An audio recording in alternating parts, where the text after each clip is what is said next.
देख रहे हैं जब से आप अयोध्या से यहां तक आए हैं, आप ध्यान पूर्वक प्रभु को ही देखते जा रहे हैं।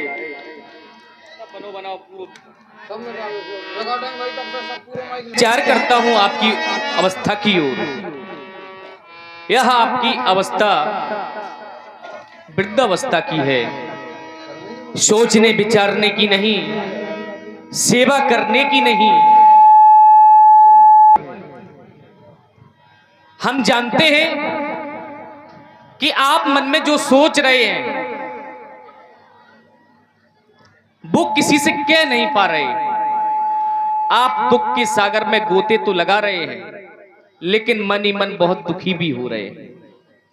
हम ये भी जानते हैं कि आज आप प्रभु की इस अवस्था को देखकर बहुत ही दुखित हैं, लेकिन आप चिंता न करें, आप जाकर के विश्राम करें। मैं स्वयं प्रभु की रक्षा और सेवा के लिए तत्पर हूं। अस्तु आप जाएं, विश्राम करें। कछुक दूर सजबान सरासन, जागन लगे बैठो वीरासन।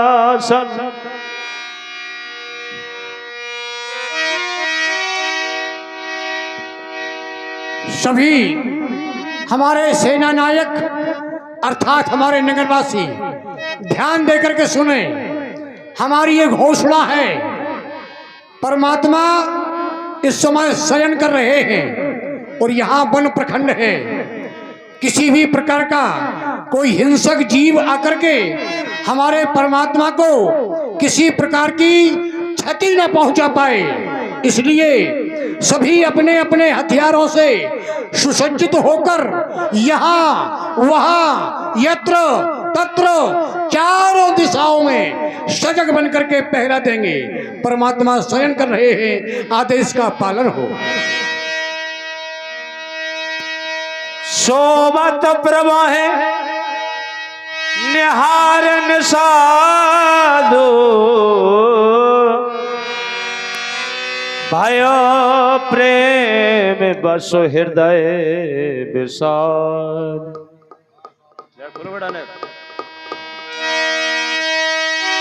तन पुलकत जल लोचन बहाई, बचन सप्रेम लखन सनु कह।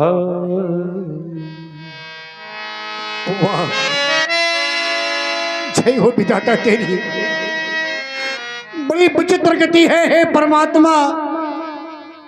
हे विधाता, आज तेरी गति पर ध्यान जाता है तो बड़ा हृदय दुखी हो जाता है। देखो तो मैं अयोध्या में कई बार गया और वहां जाकर के मैंने देखा तो महाराज दशरथ का वह महल इतना सुंदर बना हुआ है, जो आज महल की अगर कोई क्षमता करना चाहे तो देवताओं के राजा इंद्र की पुरी भी फीकी पड़ जाती है। इतना सुंदर महल बना है।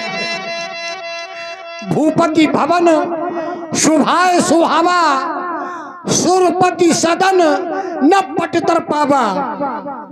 देवराज इंद्र की भी पुरी महाराज दशरथ के महल के सामने बहुत छोटी लगती है। ऐसे महलों में निवास करने वाले परमात्मा आज देखो तो पृथ्वी पर पत्तों का बिछोना बना करके सो रहे।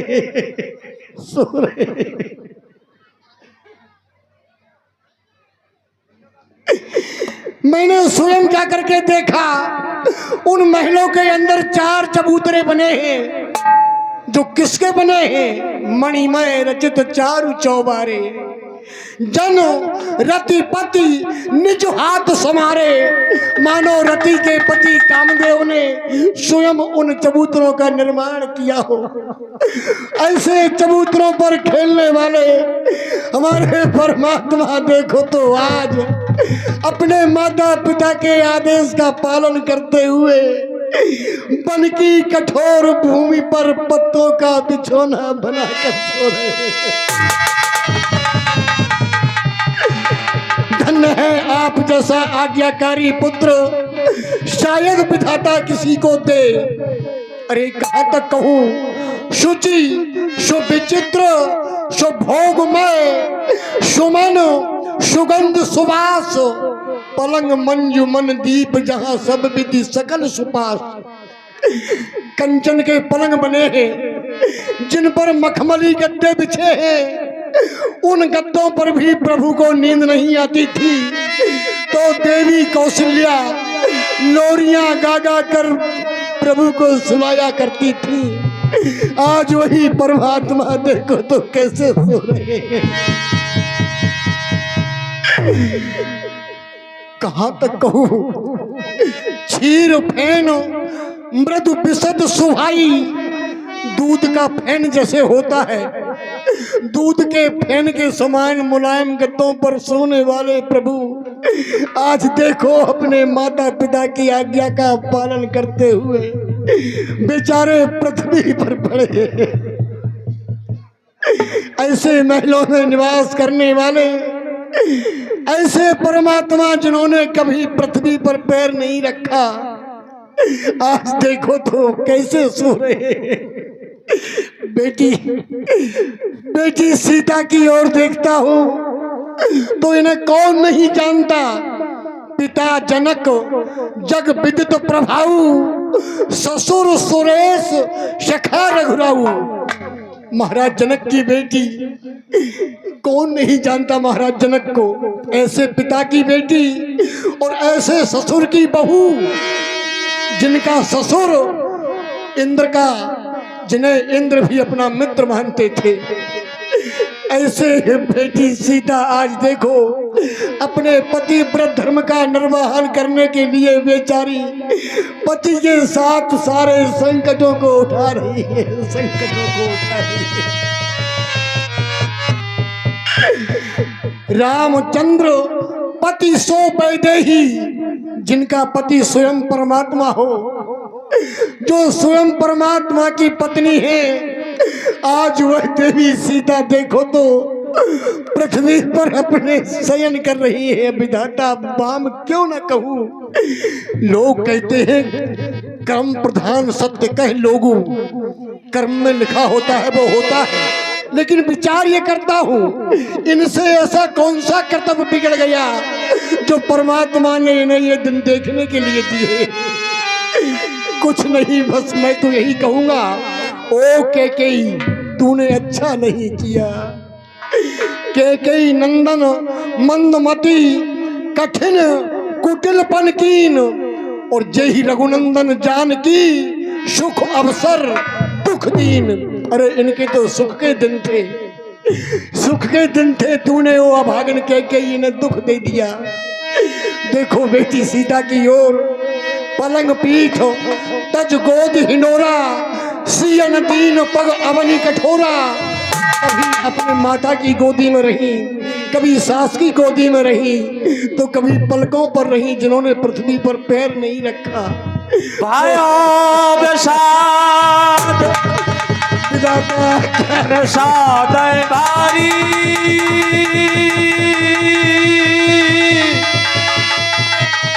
राम सीय मैं शयन निहारी,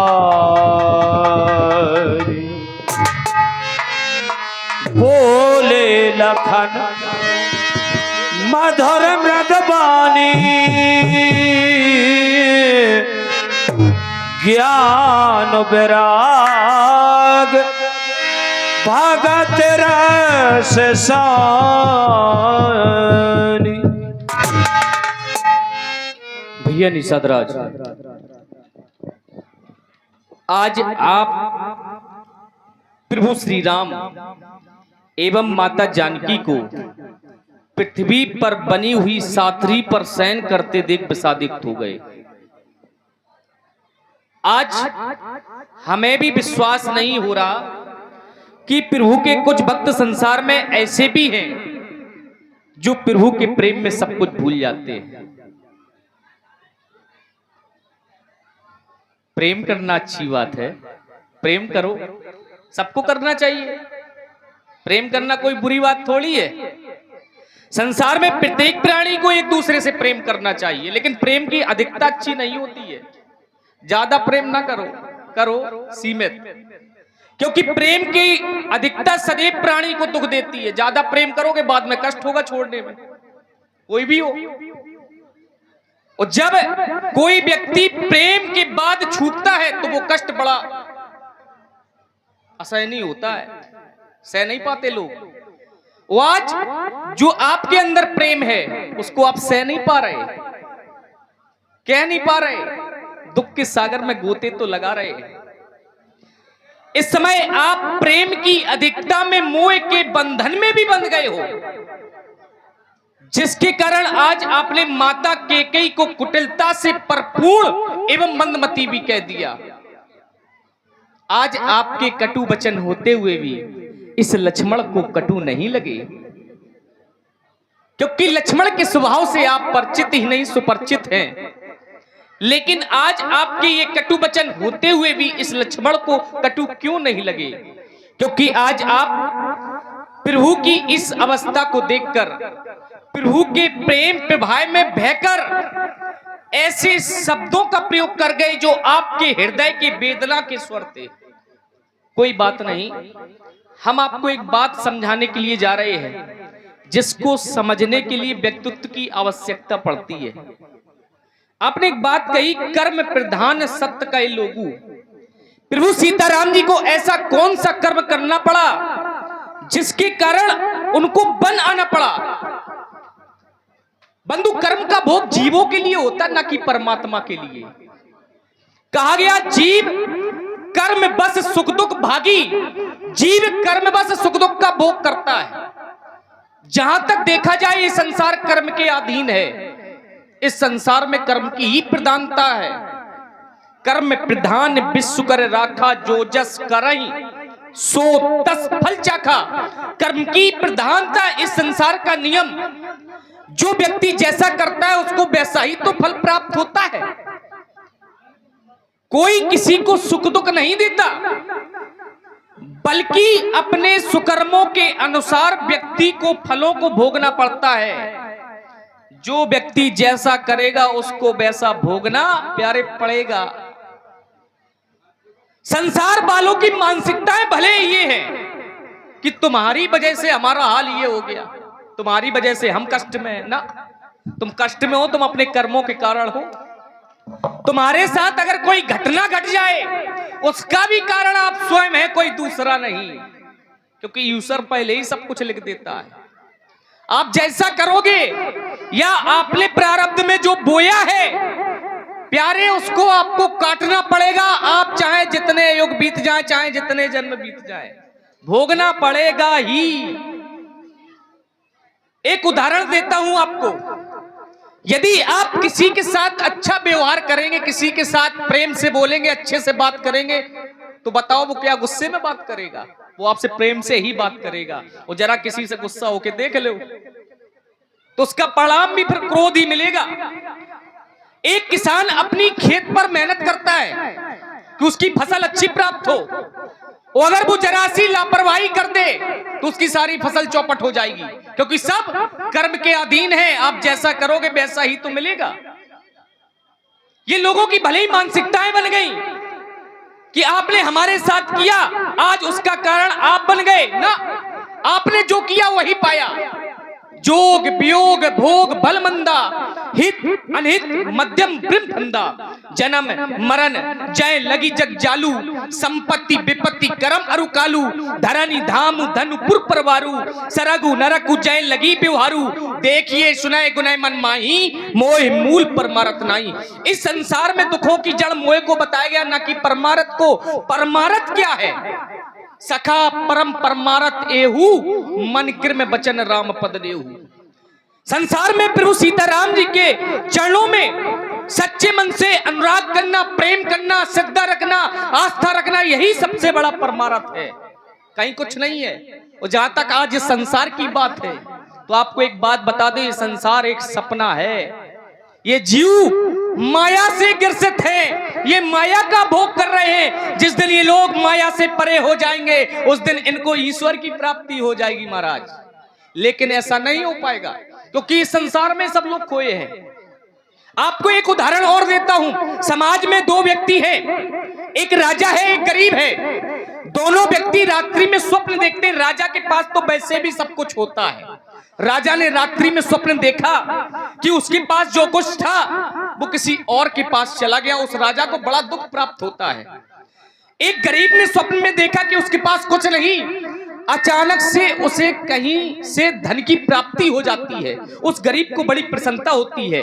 लेकिन जब दोनों व्यक्ति उस स्वप्न से प्रातःकालीन बेला में जागते हैं तो राजा राजा रहता है, गरीब गरीब रहता है।